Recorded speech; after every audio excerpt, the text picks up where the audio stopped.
A ver, ¿qué hace un poema de amor metido en mitad de un discurso sobre el poder del Estado? Y, ojo, no uno cualquiera, ¿eh? Estamos hablando de uno de los discursos más influyentes de todo el siglo XX.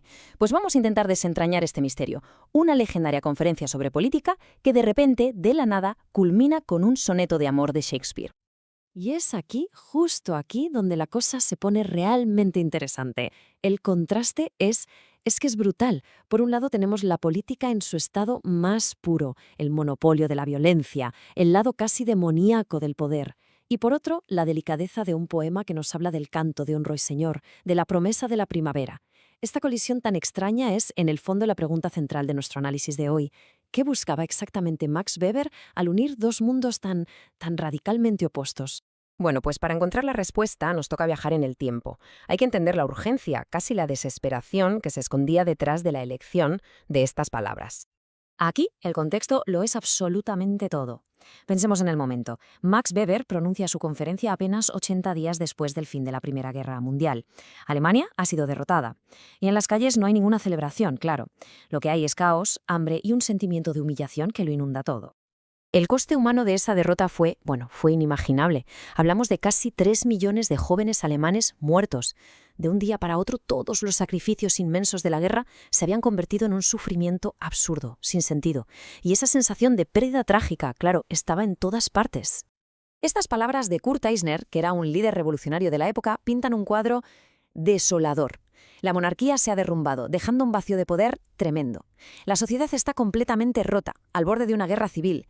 Es un momento de desesperanza absoluta. Sí, pero a la vez, y esto es muy importante, de una efervescencia revolucionaria febril. Y es justo en este escenario, un escenario de ruinas y de esperanzas utópicas, donde Weber introduce la pista clave de nuestro misterio, el soneto que elige para hablarle directamente al corazón de esa juventud revolucionaria.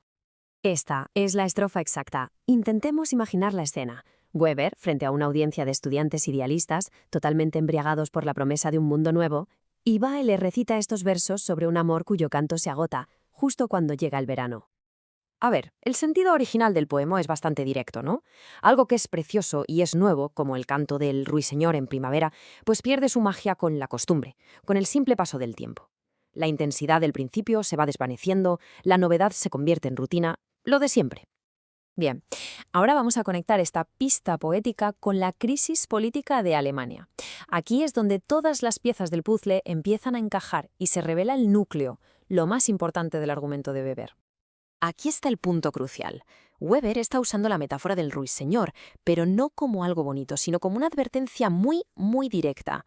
La primavera es esa euforia de la revolución, ese momento mágico en que todo parece posible. Pero el verano, la realidad dura, prosaica y frustrante de la política, siempre llega. Y con él, pues el canto de ese idealismo tan puro del principio se apaga. Porque para Weber, seamos claros que la política no tiene nada de romántico. Es un terreno de decepciones constantes, de fricciones, de intereses mezquinos que se disfrazan de grandes principios. Y aceptar esta cruda verdad es el primer paso para cualquiera que quiera dedicarse a ella en serio. Esta es una de sus frases más famosas, y la verdad es que captura su visión a la perfección. La política es un trabajo de fuerza, de pura resistencia. Un proceso de desgaste que exige una paciencia casi sobrehumana. O sea, no es un lugar para gente impaciente ni para los que se rinden al primer obstáculo.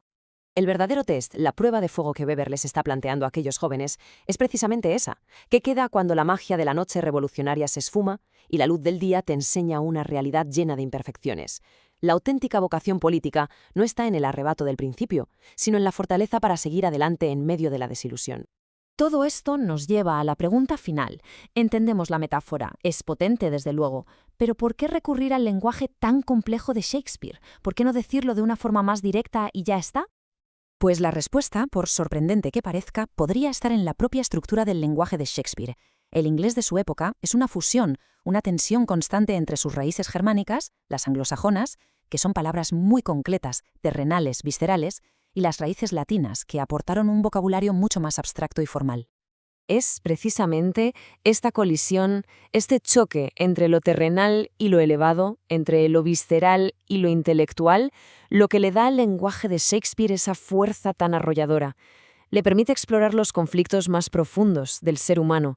Crea una tensión en la propia palabra, que es un reflejo de las tensiones de la vida misma. Así que no. La elección de Weber no fue para nada casual. No escogió Shakespeare solo por una metáfora bonita. Eligió un lenguaje que, en su misma esencia, encarna esa lucha entre el ideal y la realidad, entre la primavera de la pasión y el duro, duro verano de la desilusión. Era sencillamente el vehículo perfecto para su mensaje descarnadamente realista. Al final, el desafío que lanzó Weber hace más de un siglo en una Alemania en ruinas sigue resonando hoy con una fuerza increíble. Nos obliga a mirar más allá del entusiasmo del momento y a preguntarnos qué convicciones son lo bastante fuertes como para sobrevivir a ese silencio que llega, inevitablemente, cuando la música se detiene.